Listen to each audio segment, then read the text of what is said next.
معزز سامعین گرامی قدر، کل ہم نے آپ کے سامنے عالم برزخ کے حوالے سے چند گزارشات کو رکھا تھا۔ اسی بات کو آگے بڑھائیں گے۔ جناب عبادہ بن صامت کی بخاری شریف میں یہ حدیث موجود ہے کہ نبی کریم صلی اللہ علیہ وسلم نے ارشاد فرمایا کہ جو بندہ اپنے رب سے، یا جو عورت، مومن مرد ہو یا عورت ہو، یا فاسق مرد ہو یا عورت ہو، جو بندہ بھی اپنے رب سے ملاقات کو ناپسند کرتا ہے، اللہ بھی اس سے ملاقات کو ناپسند کرتے ہیں۔ تو ازواج مطہرات نے جب یہ بات سنی تو سوال کا پیدا ہونا یقینی اور بدیہی تھا۔ ایک زوجہ نے رسول اللہ صلی اللہ علیہ وسلم سے گزارش کی کہ اگر تو اللہ سے ملاقات کا مطلب موت ہے تو موت سے کراہت تو ہر بندے کی فطرت کے اندر موجود ہے، اور موت کو بہت زیادہ پسندیدہ تو میں بھی نہیں سمجھتی۔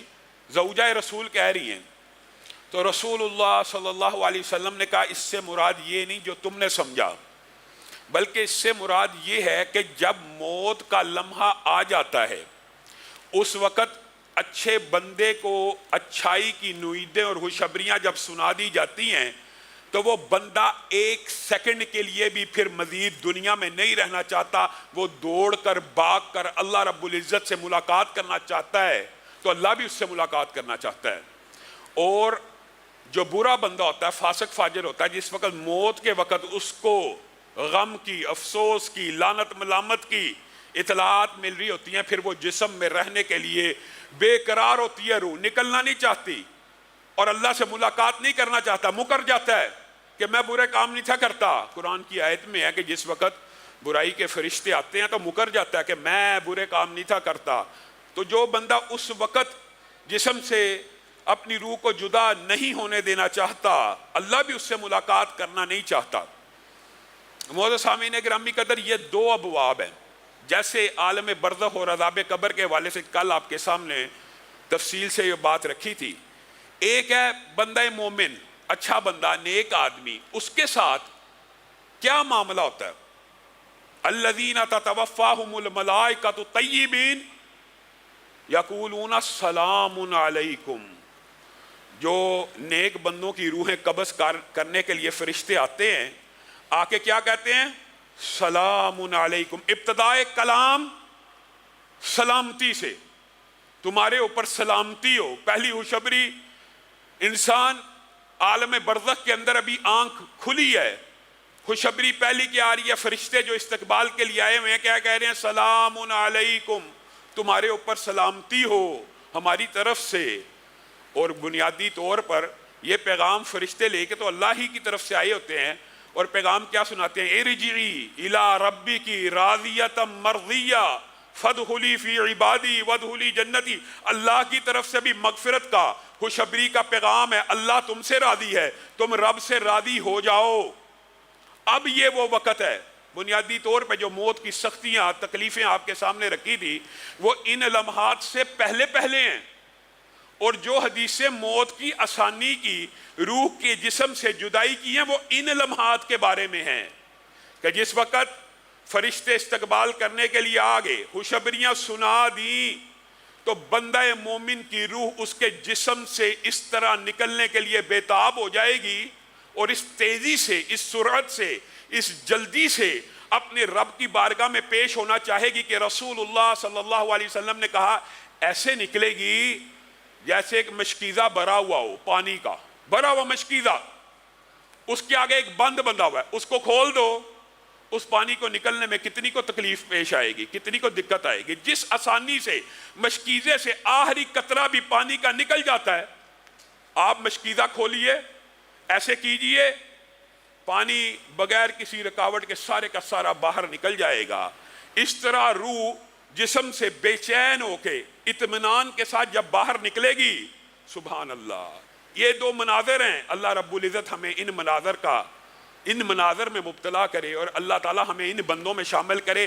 آپ نے اور میں نے رزلٹ کی بات کرتے ہیں، احوال کی بات، اللہ تعالیٰ نے تفصیلات بھی بیان کر دی ہیں کہ آپ کا اور میرا پالا کن واقعات سے پڑھنے والا ہے، یا ان واقعات سے پڑھنے والا ہے، یا دوسری طرف برے لوگوں کے جو واقعات ہیں ان سے پڑھنے والا ہے۔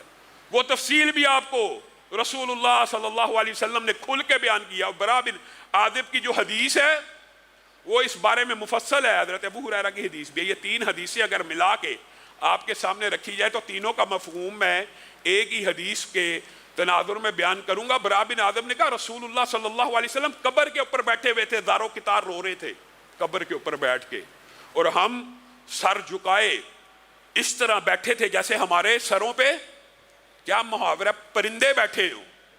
اور پرندے بیٹھنے سے مراد کا جو محاورہ اس سے کیا مطلب ہوتا ہے, جیسے جو بیمار جانور ہو جس کے سر کے اوپر جوئیں پڑ جائیں, چچڑ پڑ جائیں. آپ سارے پنجاب کے اندر جانتے ہیں جانوروں کو چچڑ پڑ جاتے ہیں, کوئی جوئیں پڑ جاتی ہیں. تو اس وقت جب کوئی پرندہ آتا ہے تو جانور اپنا سر نہیں ہلاتا کہ آرام سے اچک لے, مجھے اذیت سے نجات دے دے. سبحان اللہ. صحابہ کہتے ہیں ہم رسول اللہ صلی اللہ علیہ وسلم کے سامنے ایسے بیٹھا کرتے تھے کہ جیسے ہمارے سروں کے اوپر پرندے بیٹھے ہوں. اور میں اور آپ رسول اللہ کی حدیث سنی, زندگی نہ بدلی, دل کی کیفیت نہ بدلی, کیا فائدہ. رسول اللہ صلی اللہ علیہ وسلم کے سامنے ہم ایسے بیٹھے تھے تو رسول اللہ صلی اللہ علیہ وسلم نے یہ احوال بیان کرنا شروع کیے تھے جو میں آپ کے سامنے رکھ رہا ہوں. اور جس وقت روح نکلی ساتھ ہی رسول اللہ صلی اللہ علیہ وسلم نے, تین روایات ہیں, الفاظ کا فرق ہے لیکن مفہوم ایک ہی ہے. پہلی خوشبری سلام علیکم, دوسری خوشبری اللہ کی طرف سے بھی مغفرت کا وعدہ وعید خوشبری, تیسری ملک الموت نے ایک لمحے کے لیے روح کو اپنے ہاتھ میں لیا تو فرشتوں نے آگے بڑھ کر ان سے روح کو اس اطمینان اور سکون سے ہاتھ میں لیا کہ رسول اللہ صلی اللہ علیہ وسلم نے فرمایا سفید رنگ کا ریشم کا لباس جنت سے تیار کیا ہوا فرشتے ہاتھ میں اٹھائے اس روح کے لیے لے کے آتے ہیں. اللہ تعالی ہمیں بھی میسر فرمائے. ہم یہ سمجھتے ہیں اچھا کفن ہو جائے, پاک صاف کفن ہو جائے. بنیادی طور پر خوش نصیب انسان وہ ہے جس کے لیے کفن بھی جنت سے آ رہا ہے, ریشمی سفید ریشم کا. فرشتوں نے اس کے اندر اس روح کو ڈھانپا تا حد نگاہ. رسول اللہ صلی اللہ علیہ وسلم حد نگاہ. آپ حد نگاہ کو کیا سمجھتے ہیں؟ آپ سر اٹھائیے, ارب حرب نوری سال کے فاصلے کے اوپر بھی جو ستارہ ہے آپ کی نظر وہاں پہ پہنچ جاتی ہے. حد نگاہ فرشتے استقبال کے لیے بیٹھے ہوئے ہیں اس ایک روح کے لیے. اور آگے بڑھ کر اس کو خوشخبریاں سناتے ہیں, سلام پیش کرتے ہیں, اور ایک دوسرے سے منتقل کرتے ہوئے یہ خرب ہا خرب نوری سال کا فاصلہ اس تیز رفتاری سے طے کرتے ہیں کہ فرشتے اس روح کو لے کے پہلے آسمان تک پہنچ جاتے ہیں. رستے کے مناظر بھی رسول اللہ صلی اللہ علیہ وسلم نے بیان کر دیے کہ اس روح سے اللہ رب العزت ایسا معاملہ کرے گا. صرف سفید ریشم کا لباس جنت سے نہیں آیا, ایک خوشبو بھی جنت سے لائی گئی ہے جس سے اس کی روح کو ایسا معطر کیا جائے گا, ایسی خوشبو پیدا کی جائے گی کہ جہاں دور دراز کے فرشتوں کے ناکوں سے ٹکرائے گی وہ کہیں گے سلام علیکم, سلامتی ہو اس بندے کے اوپر. کتنے خوبصورت جسم میں آباد رہی, جسم کو بھی آباد رکھا عبادتوں سے ریاضتوں سے, اس کے اوپر اللہ کی سلامتی ہو. کتنی خوش قسمت روح ہے, کتنی خوش بخت روح ہے, کتنی خوبصورت خوشبو ہے. پہلے آسمان کے دروازے کھل گئے, سعد بن معاذ کے لیے بھی سارے دروازے کھلے تھے. اللہ تعالیٰ ہمارے لیے بھی آسمان کے دروازوں کو کھولے. پھر پہلے آسمان کے فرشتے استقبال کرتے ہوئے لے کے چلے کہاں تک؟ دوسرے آسمان تک. پروٹوکول ہے, ایک مومن کی روح کا پروٹوکول ہے کہ فرشتے قطار اندر قطار اس کا استقبال بھی کر رہے ہیں, ایک آسمان سے لے کے دوسرے آسمان تک پروٹوکول بھی دے رہے ہیں. اور رسول اللہ صلی اللہ علیہ وسلم نے آپ کو سمجھایا ہے, اور رسول اللہ صلی اللہ علیہ وسلم نے کہا تھا نا جو چیزیں میں دیکھتا ہوں یا جانتا ہوں اگر تم جانو یا دیکھو تو تم رونا شروع کر دو, تمہارا دنیا میں جینا لگے. یہاں تک کہہ دیا, یہاں تک کہہ دیا کہ کبھی میاں بیوی آپس میں تعلق ہی قائم نہ کریں. آگے کیا کیا مناظر پیش آنے ہیں, کیا کیا مشکلات اور کیا کیا آسانیاں اگر تمہیں پتہ چل جائے تو تم ہر وقت یا ان نعمتوں کے حصول کے لیے ریاضتوں میں پڑے رہو یا ان عذابوں سے بچنے کے غم اور دکھ اور خوف میں مبتلا رہو, کوئی خوشی انجوائے نہ کر سکو. اور تمہیں کیا پتا, رسول اللہ صلی اللہ علیہ وسلم نے یہاں پہ یہ بھی کہا تھا اس حدیث کے اندر, تمہیں کیا پتا آسمان کے اوپر 4 انگلیوں کی جگہ خالی نہیں ہے، 4 انگلیوں کی جگہ خالی نہیں ہے، ہر 4 انگلیوں کی جگہ کے فاصلے کے اوپر اللہ رب العزت کا ایک بہت بڑا مقرب فرشتہ اللہ کی بارگاہ میں سجدے میں پڑا ہوا ہے، اور آسمان چرچرا رہا ہے، اور آسمان کے لائق ہے کہ وہ چرچرائے اللہ کے خوف سے۔ میں اور آپ نہیں ڈرتے، میں اور آپ نہیں کانپتے، یہ پروٹوکول دیا جا رہا ہے 7ویں آسمان تک، عرش عظیم تک، وہ کھرب ہا کھرب نوری سال کا فاصلہ چند سیکنڈ میں روح نے طے کیا، ان کتاب الابرار لفی علیین، اللہ کی طرف سے خوشخبری اور اللہ کی طرف سے اعلان ہوا اس روح کو علیین میں رکھ دیا جائے، اس کا مقام اور ٹھکانہ اس کو علیین میں دکھا دیا جائے، اور دیگر روایات کو ملایا جائے تو یہ پتہ چلتا ہے اس روح کو وہاں پہ موجود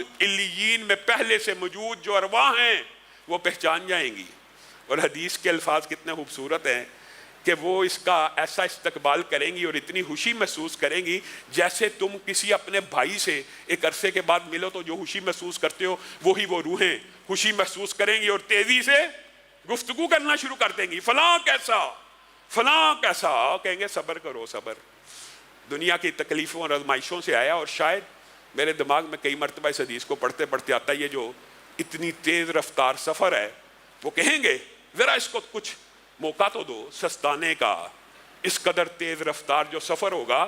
پھر کہا جائے گا فلاں کا کیا بنا، وہ بندہ کہے گا، وہ روح کہے گی وہ بندہ تو فوت ہو گیا، بڑا نیک تھا، تمہارے پاس نہیں پہنچا، اوہو افسوس کریں گے ہمارا وہ بھائی شاید جہنم میں چلا گیا، سجین میں چلا گیا، واقعی فوت ہو گیا، ہم تک نہیں پہنچا، ہم تک نہیں پہنچا۔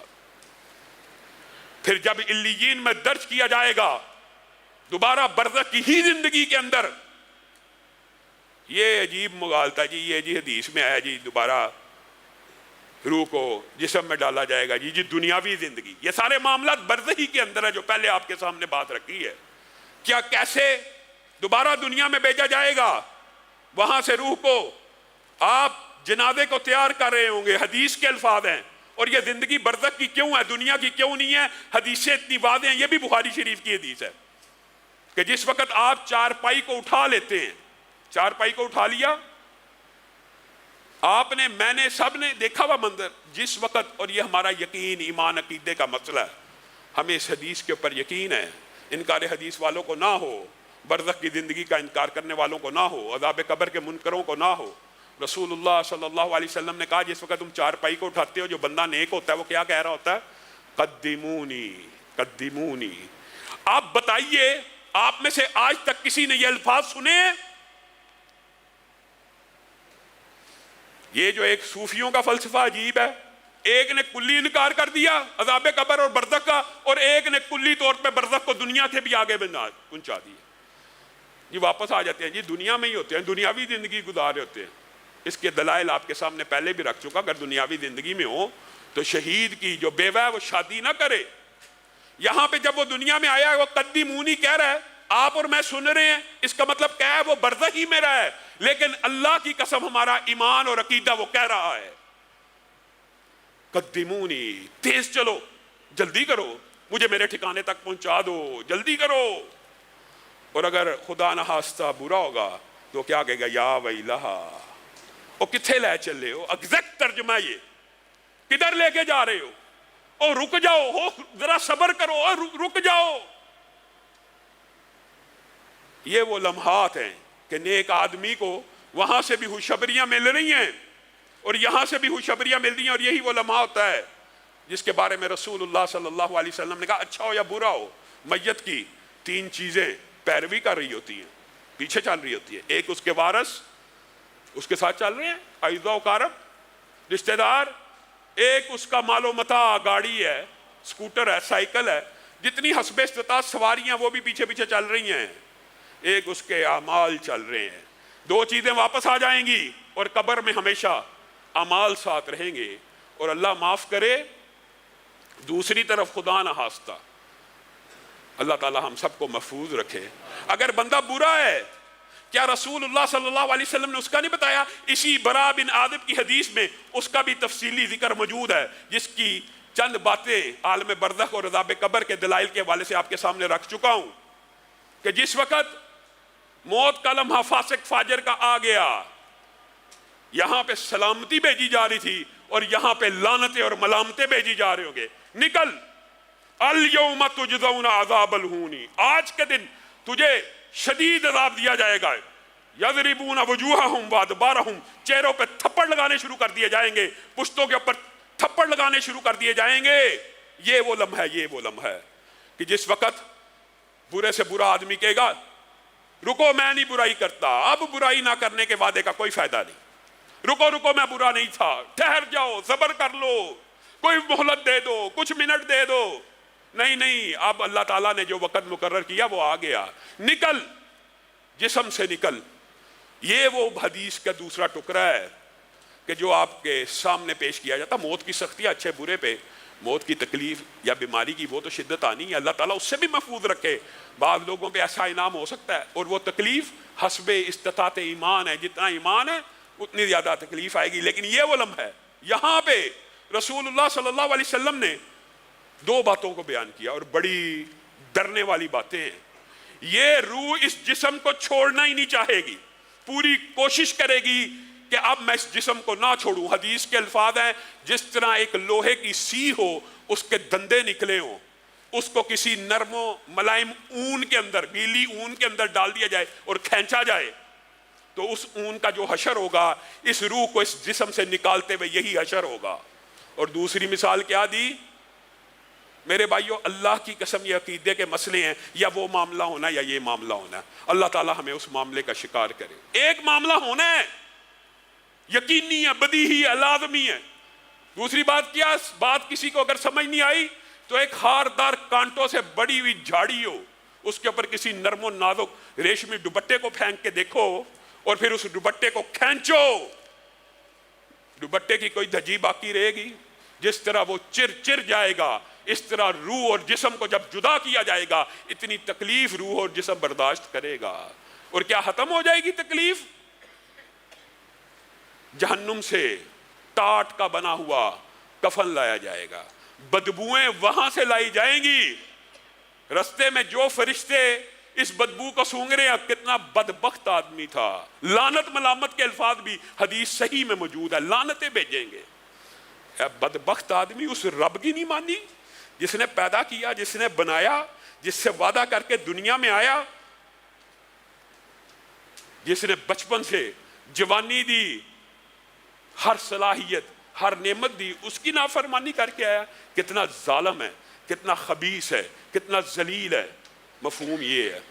اور پورے رستے میں آسمان تک جاتے جاتے یہی بری خبریں اس کو مل رہی ہیں. خوف اور تکلیف کی شدت میں اضافہ ہوتا جا رہا ہے. آسمان کے دروازوں کو کھٹکایا جائے گا. کون ہے؟ خبیث روح آئی ہے، خبیث جسم کو آباد کر کے آئی ہے. لا تفتح لهم ابواب السماء. یہ وہ بدبخت ہوں گے جن کے لیے کبھی بھی آسمان کے دروازوں کو نہیں کھولا جائے گا. ولا يدخلون الجنہ، اور یہ کبھی بھی جنت میں داخل نہیں ہوں گے. حتی یلج الجمل فی سم الخیاط، یہاں تک کہ اونٹ سوئی کے ناکے سے نہ گزر جائے. بھلا گزر سکتا ہے؟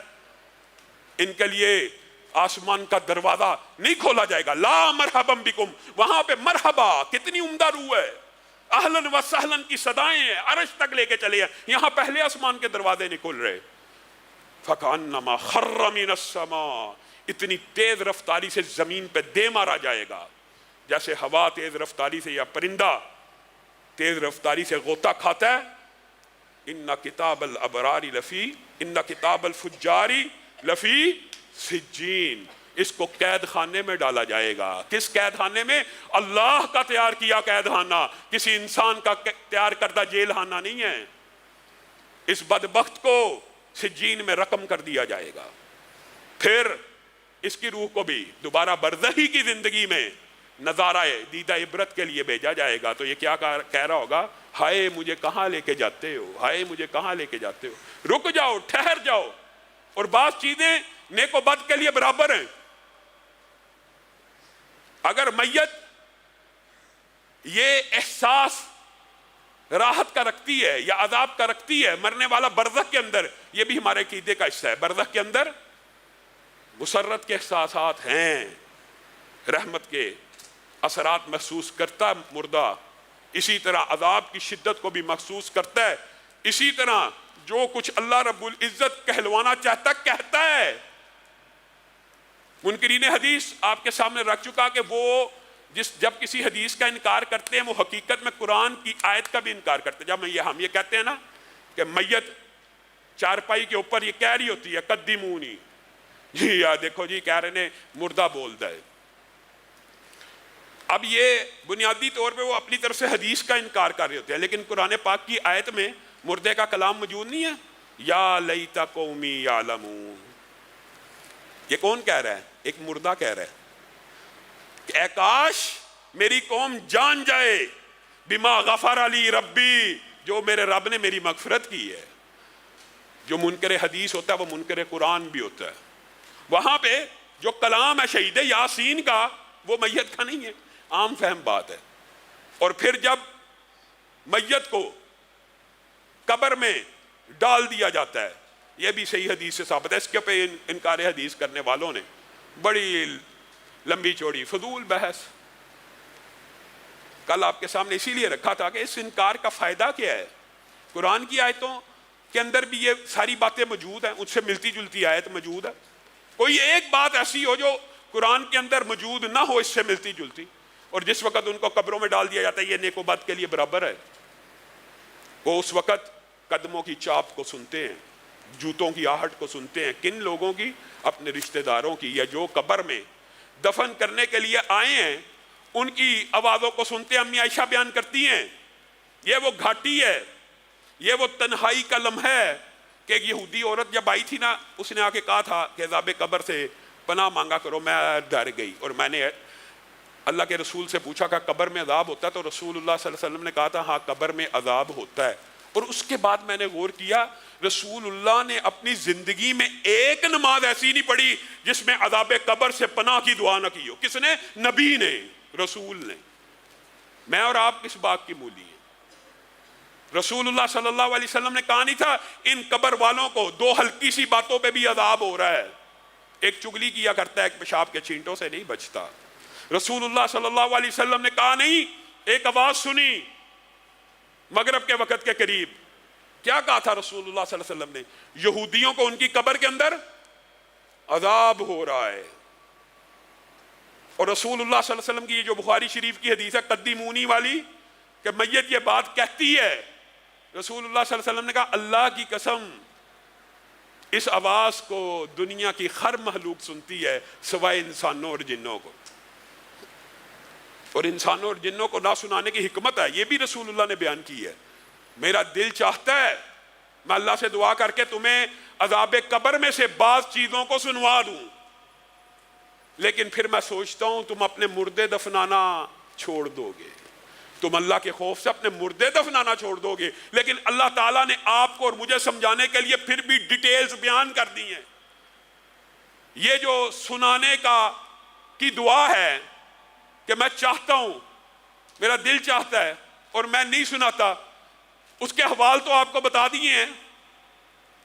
اس کے حوال اتنے واضح، کئی دفعہ تو خود رسول اللہ صلی اللہ علیہ وسلم کی زندگی کا ایک عجیب و غریب واقعہ ہے۔ ایک آدمی نے اسلام کو قبول کیا، رسول اللہ صلی اللہ علیہ وسلم نے سورہ بقرہ سورہ آل عمران اس کو سکھائی اور اس کو کہا لکھ کتابت کر۔ وہ بندہ نے کچھ کتابت کی اور مرتد ہو گیا، عیسائی تھا۔ رسول اللہ صلی اللہ علیہ وسلم کے بارے میں ہردہ سرائی کرنے لگا، یہ جو سورہ بقرہ آل عمران لکھی ہے یہ میں نے لکھی ہے، یہ وہی کچھ ہے جو میں رسول اللہ کو لکھ کے دیتا تھا اور رسول اللہ معاذ اللہ اس کی تلاوت کیا کرتے تھے۔ یہ بندہ مر گیا۔ کیا اللہ نے یا رسول اللہ نے بھی بتانے میں کوئی کسر چھوڑی ہے؟ وہ بندہ مر گیا، عیسائیوں نے اس کی قبر کھودی، اس میں دفن کیا، اگلے دن صبح وویلا مچ گیا، عیسائیوں نے شور مچا دیا۔ کیا؟ مسلمانوں نے ہمارے مردے کو قبر سے نکال کے باہر کر دیا ہے۔ جا کے دیکھا گیا واقعی قبر اکھڑی ہوئی ہے اور مردہ باہر بری حالت میں پڑا ہے۔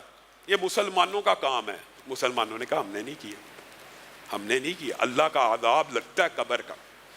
انہوں نے کہا اچھا، پھر دفنایا ذرا گہرا کر کے، اگلے دن صبح ہوئی وہ مردہ پھر قبر سے باہر پڑا، قبر ساری کی ساری اکھڑی ہوئی ہے۔ انہوں نے شور مچا دیا، یہ مسلمان باز نہیں آ رہے، ہم مردہ دفناتے ہیں، چونکہ اس نے رسول اللہ کے بارے میں یہ بات کی تھی، مسلمان اس سے انتقام لے رہے ہیں، اللہ اس سے انتقام لے رہا تھا۔ تیسری مرتبہ انہوں نے گہرا گڑھا بنایا اور اپنے تئی جتنی گہرائی میں جا سکتے تھے اتنی گہرائی میں لے گئے کہ اکھاڑنے میں بھی کچھ وقت لگے، کچھ ٹائم لگے اور ہم مسلمانوں کو پکڑ لیں۔ اگلے دن فجر کے بعد کیا دیکھا؟ وہ مردہ پھر باہر پڑا ہے۔ پھر ان کو سمجھ آ گئی کہ اللہ کا عذاب شدید ہے اس بندے کے اوپر۔ انہوں نے گڑھے میں بغیر مٹی ڈالے اس کو پھینک دیا۔